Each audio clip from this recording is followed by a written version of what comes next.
बुशेयर आप जानते हैं, Bushehr is the nuclear reactor, nuclear active nuclear power house, ये कहाँ है? इस साइड में बुशेयर प्रोविंस में।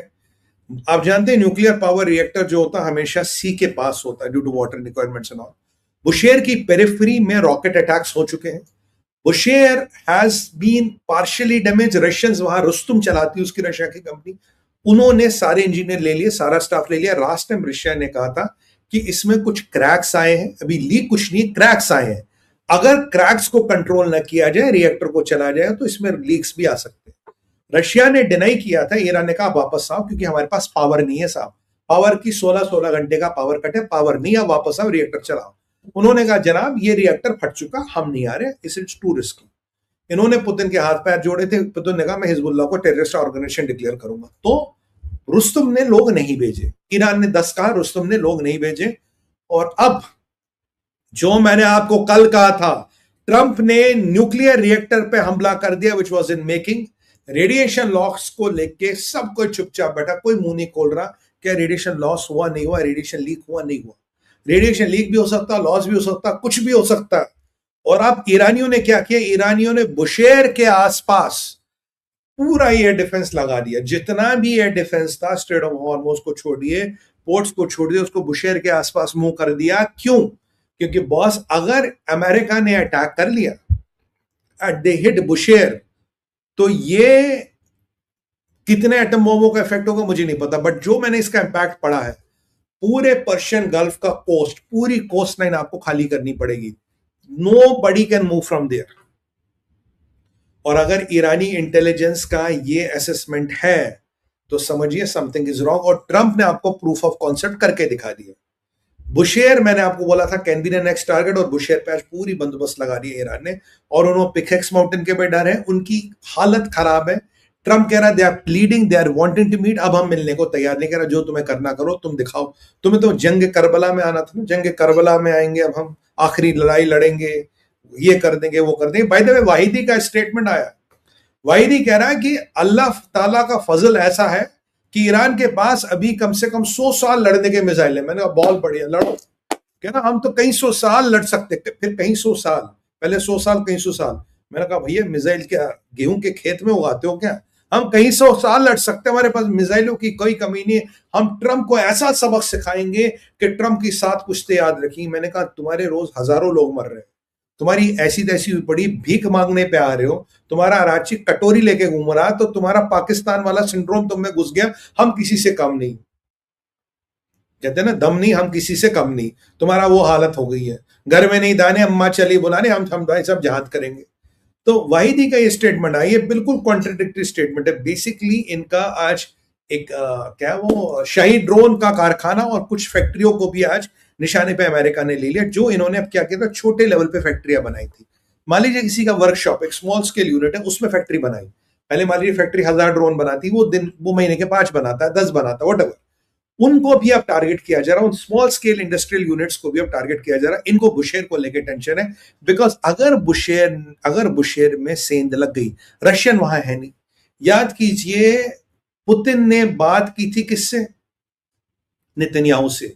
और मैंने आपको भारत विचार डिकोड पे कहा था, पुतिन ने एश्योरिटी ली थी कि बुशेयर पे आप अटैक नहीं करोगे। कहा था या नहीं कहा था? कितने महीने पहले कहा था? मैंने कहा था, पुतिन ने बोला था बुशेयर पे अटैक मत करोगे। मैंने कहा था मेरा मानना है कि रशिया से अपने लोग निकालेगा। याद है आपको, जो हमारे रेगुलर व्यूअर्स है, 2-3 कमेंट दिखाना टीम। मैंने आपको कितने महीने पहले कहा था, बुशेयर पुतिन की बात हुई नेतन्याहू से, डू नॉट अटैक बुशेयर, बुशेयर पे अटैक मत करना, मेरे लोग वहां, वो बहुत बड़ा लफड़ा हो जाएगा और मैं अपने लोग निकालूंगा, मुझे टाइम दो, I want to take out my people. और तब से रशियंस हैव नॉट रिटर्न, और Russians have not return because Russians were insurance. अगर रशियन अंदर होंगे तो अमेरिका अटैक नहीं करेगा, इजराइल अटैक नहीं करेगा। बट इमेजिन अ सिचुएशन, बुशेयर के अंदर ना कोई अमेरिकन है, सॉरी ना कोई रशियन है, और ना कोई रशियन है, तो अमेरिका और इजराइल के लिए push comes to shove, that's always option available. तो इसीलिए इनकी हालत खराब हो रही है कि बॉस बुशेयर में कुछ भी हो सकता। भाई किसी को याद है जब मैंने कहा था Bushehr, Netanyahu spoke to Putin and it was about Bushehr. देखिए यहां आपको मिल जाएंगे। मैंने बहुत महीनों पहले आपको कहा था, मैंने कहा बोला they will want it to get खाली। और जब ये खाली होगा तब ये निशाना बनेगा, और push comes to shove, Bushehr is always option, is always option, Kharg island is always option. Thank you, thank you. तो ये रहा बुशेर की व्यवस्था। अब चलते हैं तैयब एर्दोगन पे। अब जब इतने समीकरण हो रहे हैं, अब भाई किसी के हाथ में आपने लॉलीपॉप पकड़ा दिया, उसकी तकलीफ तो होगी, उसको खाजमा तो खराब होगा।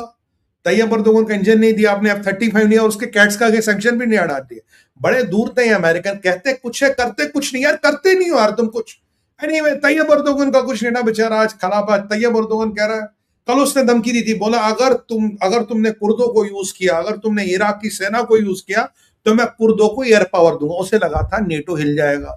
उसे अच्छा, जनरल रूथ की दुकान बंद हो गई, जो उसका दलाली करता था जनरल रूथ, उसकी दुकान। मैंने कहा ना आजकल लॉबिंग करता ट्रंप से, कह रहा था साहब ट्रंप को ऐसे बेवकूफ बना रहा था। ऐसा करते हैं, तुर्किया में 3,000 मिलिट्री इंडस्ट्रीज है, सारा डिफेंस प्रोडक्शन तुर्किया ले चलते। मैंने कहा वाह मेरे रूथ वाह, मतलब पूरे यूरोप और अमेरिका को बेचने चला खलीफा के हाथ कि वहां लेते। और ट्रंप जो बचा तुर्किया से, it was his good luck, otherwise he could have not make it.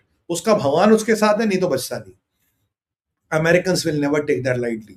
Americans know what Tayyip Erdogan has done, or Americans now know what General Ruth was trying to do to move the entire military industry to Turkey. छोटी छोटी industry, not those Lockheed Martins of the world. Anyway, अब Tayyab Erdogan ने कल धमकी दी थी, कह रहा अगर आप गए तो मैं कुर्दों को एयर सपोर्ट दूंगा, मैं ईरान को एयर सपोर्ट दूंगा। इसे लगा ट्रंप हिल जाएगा, ट्रंप घबरा जाएगा। उसके पास F-16 है, उसके पास S-400 भी है, और S-400 उसने शायद बेच दिया है सीरिया को, या किसी को उसने S-400 बेच दिया है, जिसको लेके पुतिन बड़ा नाराज है। कहते हैं यार तुमने हमसे बिना पूछे S-400 कैसे बेच दिया। अब बताओगे पुतिन का, सुमित भाई तुम्हें टेलीग्राम आया था? नहीं भाई साहब, लावरोव का स्टेटमेंट आया था, we are very pissed off, we will investigate क्या S-400 तुर्किया ने बेचा है। और तुर्किया एक ऐसा मेंबर है जो नेटो को तोड़ेगा। बहुत बढ़िया बात है। देखो, नेटो के टूटने के भी कारण बनने चाहिए ना, हर चीज के कारण और कारक परमात्मा बनाता है, नेटो के टूटने के कारण और कारक भी बनेंगे। और ये सालों पहले कह चुका हूं, Tayyip Erdogan is the person जिसके कारण नेटो टूटेगा, और ये चीज होने वाली है। अब तैयब एर्दोगन का नया पैंतरा क्या है? कल की धमकी दी, किसी को फर्क नहीं पड़ा, फिदान हकांट ग्राउंड हो गया। तैयब एर्दोगन ने आज बोला है कि आज मैं $1 बिलियन लगाऊंगा। पता नहीं बिलियन कहां से लाएगा, इतनी इन्फ्लेशन है वहां पे। 1 बिलियन लगाऊंगा, और मैं एक स्कूल ऑफ इस्लाम बनाऊंगा जो पॉलिटिकल इस्लाम को हर कंट्री में ले जाएगा, हर करिकुलम में ले जाएगा, हर चीज में ले जाएगा। और ये पॉलिटिकल इस्लाम जाके हर सभ्यता में घुसेगा। और इनिशियल इन्वेस्टमेंट $1 बिलियन, और उसके पीछे जितनी भी इन्वेस्टमेंट लगेगी, तुर्किया अकेले करने की हिम्मत रखता। हमें किसी भी इस्लामिक कंट्री की जरूरत नहीं है। यानी कि सीधा सीधा मोहम्मद बिन सलमान को कह रहा है तुम्हारे पैसे चाहिए नहीं। जो वहाबिज्म है, बेसिकली पॉलिटिकल इस्लाम कुछ नहीं है। जो वहाबाइजेशन है, वहाबाइजेशन का नया कमांडर आपका तैयब एर्दोगन है। मुबारक हो आपको। और मैंने आपको कहा था ये सबसे खतरनाक आतंकवादी बनेगा, सबसे खतरनाक इस्लामिस्ट बनेगा, क्योंकि इसे दिख रहा है ईरान कम हो गया और ईरान की जगह मुझे लेनी है। और इसने उसकी पूरी प्रक्रिया, पूरा प्रकरण शुरू किया। यानी कि इन अ वे कि तुम मेरे एयर पावर से नहीं डरे, चलो वहाबाइजेशन करके मैं पूरी दुनिया की वाट लगाने वाला हूं। ग्रेटर बांग्लादेश का प्रोजेक्ट इसका था। दिल्ली राइट्स हुए, तुर्किया से हैंडल चल रहे थे। बिलाल एर्दोगन के स्टेटमेंट, और कुछ बॉलीवुड के सितारे जिनकी भी तीसरी चौथी शादी हुई है, वो जाके इसकी बीवी से मिल रहे थे। मैंने तो तब भी बोला था टीवी पे, मैंने कहा वो अरेस्ट कर लो, पूछ लो इसकी बीवी से क्या बातचीत हुई, हमें भी बता यार। हम भी जरा भाभी जी से मिलते हैं, हमसे भी मीटिंग करा दो। तो ये भाभी जी तुमसे क्यों मिलती है? तो खैर अलग बात है, वो तो एक अलग मसला है। तो यहां पे आप देखिए, ये तैयब एर्दोगन का नया, और तैयब एर्दोगन के पैंतरे रुकने वाले नहीं है। उसके बाद चलते हैं अराची पे। अराची को लग रहा है कि रेजिम टूट रही है, अराची को लग रहा है मेरे हाथ से सत्ता निकल रही है, अराची को लग रहा है व्यवस्थाएं खत्म हो रही है, और अराची ने चल दी है चाल। अराची ने पहले बोला मुश्तबा से मैं मिला नहीं, आज IRGC का स्टेटमेंट आ, मुश्तबा की सेहत ठीक हो रही है। और फिर खबर आई थी है कि मुश्तबा ईरान में ही नहीं है। अगर मुश्तबा ईरान में नहीं है तो क्या मुश्तबा पाकिस्तान में है? भाई बॉर्डर किस किस से मिलता है, देख लो किस किस से बॉर्डर मिलता है, कहां कहां जा सकता है। पाकिस्तान से बॉर्डर मिल सकता है। अगर पाकिस्तान में उसामा बिन लादेन है तो क्या पाकिस्तान में मुश्तबा खामेनी है? हो सकता है, मैं ये नहीं कह रहा हूं, है, हो सकता है। अराची ने आज दूसरी स्टेटमेंट दी, कल कह रहा है यार मेरी कोई वक़्त नहीं, मुझको कोई मार डाले, 5% भी मैं बात कर लूंगा। अराची ने स्टेटमेंट दिया है, कह रहा कि ईरान में आजकल कुछ नया हो रहा है। कह रहे ईरान की जो व्यवस्थाएं हैं, ईरान का जो डिसीजन मेकिंग प्रोसेस है, इसको ईरान की इंटेलिजेंस मैनेज कर रही है। यानी कि MOS, ministry of internal security, Iran की इंटेलिजेंस ईरान को इनपुट नहीं देती, ईरान को डिसीजन देती है। ईरान की इंटेलिजेंस ईरान को इनपुट नहीं देती, यानी कि ईरान को डिसीजन देती है।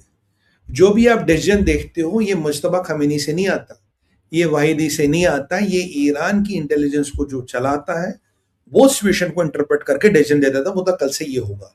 तो ये आज अराची ने बम फोड़ा कि दुनिया की हर कंट्री में इंटेलिजेंस इनपुट्स देती है, वहां की सरकार उनको एनालाइज करती है, based on that they take that decision to go or not. But Iran में इंटेलिजेंस जो है वो सरकार को डिसीजन देती है और सरकार उसको इंप्लीमेंट कर रही है। इंटेलिजेंस की सरकार चल रही है, यहां कोई सरकार नहीं। वही परिस्थिति है जैसे आईएसआई का सिक्का पाकिस्तान में बोलता था मुल्ला मुनीर के पहले, आईएसआई ने जो कहा जो सरकार को करना है, वही वाली परिस्थिति आपके ईरान में। तो ईरान में 3 पावर सेंटर है, आईआरजीसी, इंटेलिजेंस और मुज्तबा खमीनी कागजों में।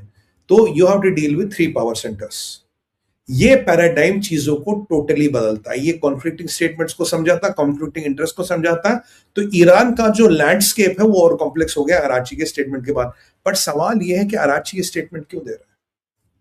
सवाल ये है वो कौन सा मोल है जो ईरान के सिस्टम में बैठा है। अगर आप देखेंगे ईरानियों ने आज 4 शिप्स पे फिर अटैक कर दिया, 4 शिप्स पे, 2 ओमान के आसपास, 1 स्ट्रेट के आसपास, चौथे का भी पता नहीं है।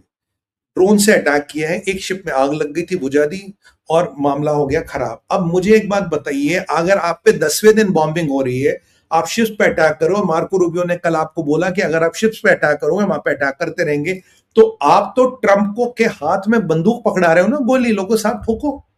क्योंकि अगर आप कांस्टेंट अटैक करोगे एक एक 2-2 शिप्स पे, चाहे उनका कुछ हो ना हो, अमेरिका रुकेगा नहीं, अमेरिका रुकेगा नहीं तो आपकी वाट लगनी है, आपकी वाट लगनी तो आप खत्म हो रहे हो। और आप यहां से भीख मांग रहे हो, यहां से भीख मांग रहे हो कि साहब नेगोशिएशन कर लो, यहां से कह रहे हो 5% पे आएंगे, यहां से आपने मिनिस्टर को पाकिस्तान भेजा उस पर आ रहा हो, और यहां से वाहिदी कह रहा इंशाल्लाह 100 साल लड़ने के लिए मिसाइल है, और यहां से आप फिर शिप्स पे अटैक कर रहे हो।